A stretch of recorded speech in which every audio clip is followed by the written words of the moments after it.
Big Hard Books and Classics with your host,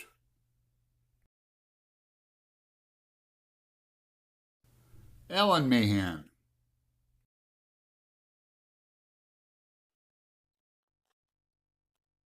Good morning, BookTube. Alan here.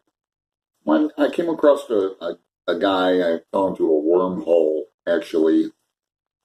A guy named Dan Schneider. He's a poet, and I have he started off talking shit about Thomas Pynchon. Now, this guy, I've only did a cursory glance at his website. It looks pretty massive. He's been doing videos for years, so he's got a lot of information. I Googled his name, and you come up with a Dan Schneider from Nickelodeon, a younger, overweight man. You got to put in Dan Schneider, poet, or his website, which I didn't write down. But I disagree with most of what he says, but I'm far too mature to get overwrought about it. By that I mean, I've mellowed out. It's not worth arguing about people. Let me just get into this. There's two videos I'll link to. One is about Joyce, that he talks shit about Joyce, although he thinks Dubliners is a great book. It's actually a collection of short stories, but it is a book. And he's talking about how Joyce's brain was rotted out by syphilis. Okay. So I'm trying to combine his two videos. One where he goes off about Pynchon and how Vonnegut's Slaughterhouse-Five is a far superior novel. And that's an opinion. The postmodernism was caused by Finnegan's Wake, which was caused by a syphilitic rotted brain. See, okay, let's get into this a little bit. A book by Kevin Birmingham called Joyce's Ulysses, Most Dangerous Book. It was about Joyce's obscenity trial, primarily. But in it, Kevin Birmingham claims that Joyce did have syphilis, and that it's agreed upon. I mean, it's not even mentioned in Richard Elvin's biography. Cilantro. But Joyce contracted syphilis in his younger days, even before he met Nora in the brothels of now Nighttown. Circe, episode 15 in Ulysses.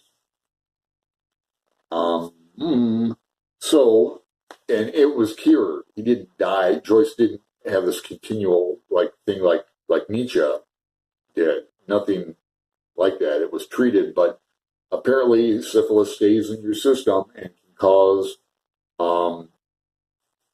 things like blindness, bad eyesight, which Joyce, did suffer from, but it didn't rot his brain. Let's see, and that's an opinion too, I guess, right? Many would claim, well, something rotted Joyce's brain. But this Dan Schneider, so he gets a lot of facts wrong. He gets details just plain incorrect, like dates, personal info. He turns into gossip. He insinuates Joyce was married twice.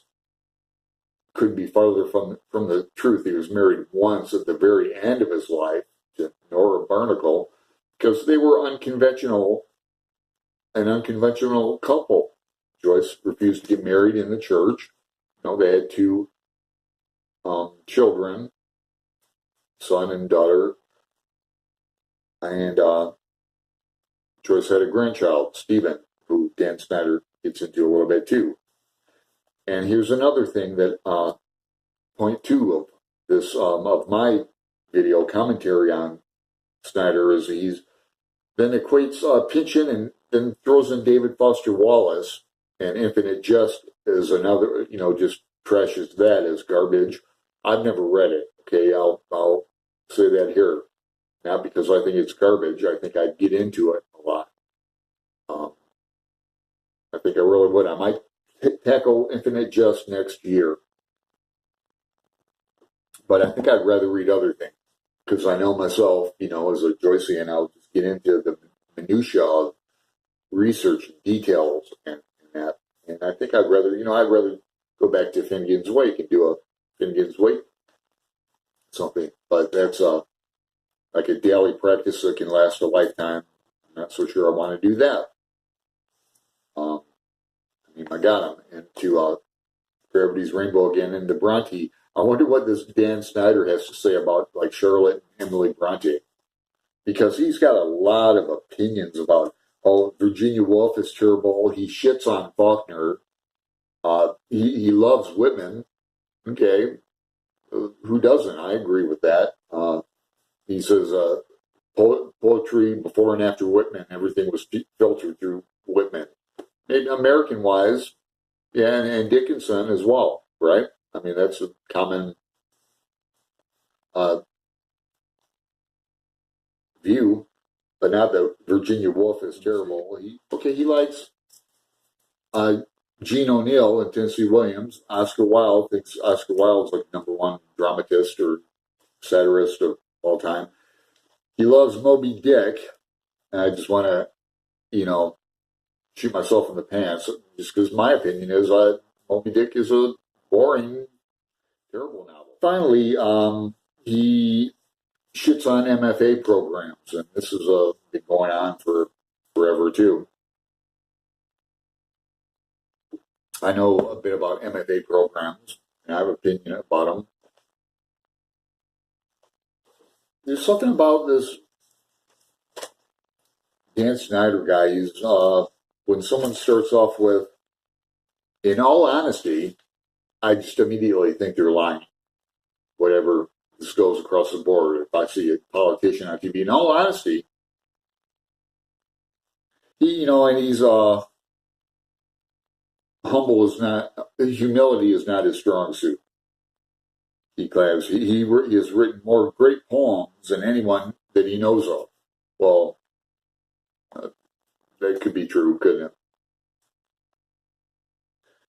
But this idea that David Foster Wallace said it was set up for him to have a bestseller through marketing library editions at a certain time, mass marketing them to show up on like statistics. He claims that David Foster Wallace was like the golden boy, the MFAs needed a star to make money.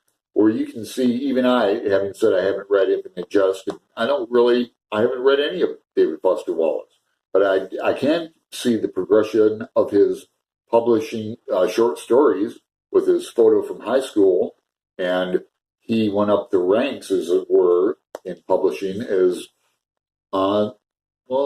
Joyce did. Publishing short stories first, going through the ringer, and then a book of short stories, and then a novel, and then like that. That's the old school way. But that's what's on my mind this morning. I want to get into my short stories of Dubliners and get out of this wormhole. We've all been there, but Dan Schneider, curious character.